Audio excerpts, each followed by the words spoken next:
Very much, and you do ask the perfect question. And so I'd like to start this afternoon, first of all, by thanking everyone who's here in this room. We're among friends, so I think we can be blunt. We need to be blunt. But I also want to thank PFI for actually organizing this event, bringing everyone together, UNDP and other organizations that have been part of the process. I see Ibu Erna right there in front. You are a long-term friend of Ford Foundation, and I've known you for a long time myself, and I want to give a shout-out to Pak Hamid.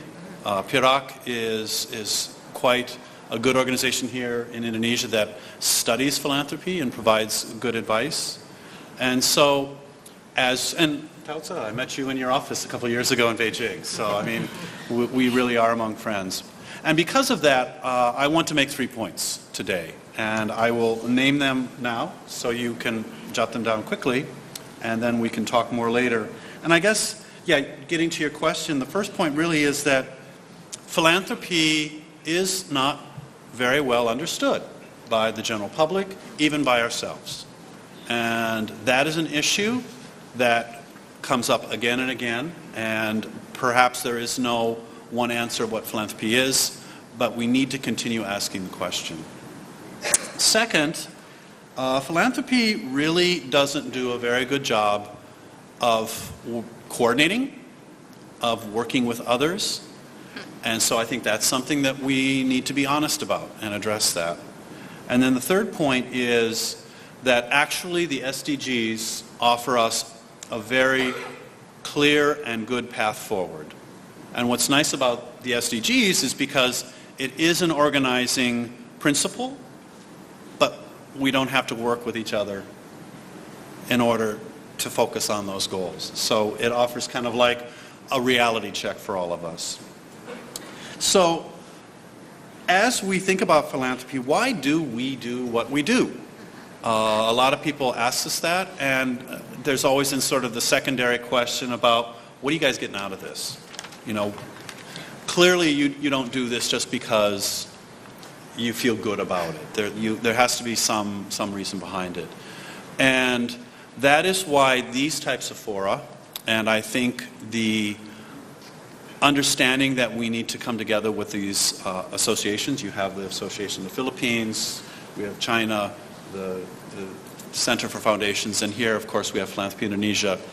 We really need to continue to study this field of philanthropy and to professionalize it and to work with each other and recognize that we are kind of an unruly lot at times, that we come together with very different ideas and very different compositions and very different agendas, but we do need to try to understand and organize ourselves. Second, when we're thinking about this collaboration, you know, there are a lot of different ways that philanthropies are working, and the term I always kind of love is vanity philanthropy. Vanity? Vanity philanthropy. A lot of philanthropies clearly are in it because they want to build a building and they want to put their name on it. And that's fine. But I think we also need to understand that when we do put our name on something, or if we feel a little vain when we do that, at least what we need to do with that is to attach some message and to have people understand what it is that is helping society, is helping the country, is helping social justice because of that work. And then finally, we come to the SDGs. Now, a lot of people have said there are too many. There are way too many indicators. But that's what's beautiful about the SDGs. There are 16 issue areas. And when you look at those 16 areas, you can easily choose which one fits. And then significantly, there is a 17th SDG, and that is understanding that you need to coordinate. And you need to have the power to implement and coordinate the other 16. And that is also an important organizing principle for those of us in philanthropy to think about.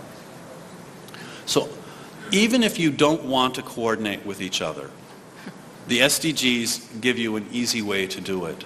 And the SDGs were developed in a very lengthy, some would say painful, process of consultations, Even here in Indonesia, there were many different meetings that were held at various venues around the country. Ford Foundation, PFI put a lot of time and effort into making sure that some very important voices were around those tables, including youth and women and some people from marginalized groups, so that their voice was heard. And then the process all came together through a lot of negotiation and was announced in New York at the General Assembly last year. And because of that process, we have a long-term goal to 2030 to know where we need to focus our efforts. And so, once again, even if you don't want to coordinate with others, you look at this list of 17 and say, well, the thing we're doing fits number 5. Or the thing that we're doing is a coordination between one SDG and another. And just by starting within the philanthropic sector to understand where your small bit, where your small contribution can fit, and how it builds into a larger overall picture, I think is a very small and first important step for us to take. And so I think whenever we're coming together as philanthropists, it's easy to think large, but perhaps it is better for us to think small and to think focused, and that's where we can make our impact. Over the past several years, Ford Foundation has been working with UNDP and Rockefeller Philanthropy Associates and several other organizations to really promote this idea of how SDGs are something that philanthropy should embrace. And it was a very interesting pilot project that was initiated with meetings held in Kenya, Colombia, Ghana, and then here in Indonesia. Some of you might have been at that meeting, which was held in April a year ago at Hotel Borobudur. And as that process is moving forward, we're very happy to see that Egypt and India are 2 new countries that are wanting to come on board, 2 very important countries that can join the 4 that have already recognized the linkages between philanthropy and the SDGs.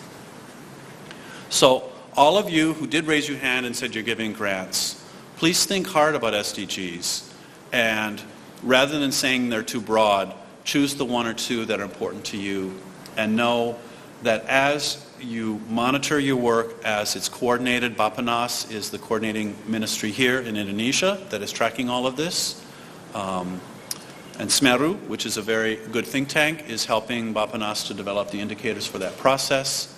Know that you can contribute, and that your contribution will not be a random activity, but in fact will add to something in the broader whole. So that's the message I want to leave with you. I don't know if that's an aha, but I hope that you can take it as me both criticizing Ford Foundation myself, as well as criticizing the sector as a whole by saying, let's get together, let's be disciplined, let's work together, and let's make sure that our efforts can be tracked and can be part of a larger whole that will support everyone. So thank you very much. Thank you. Thank you.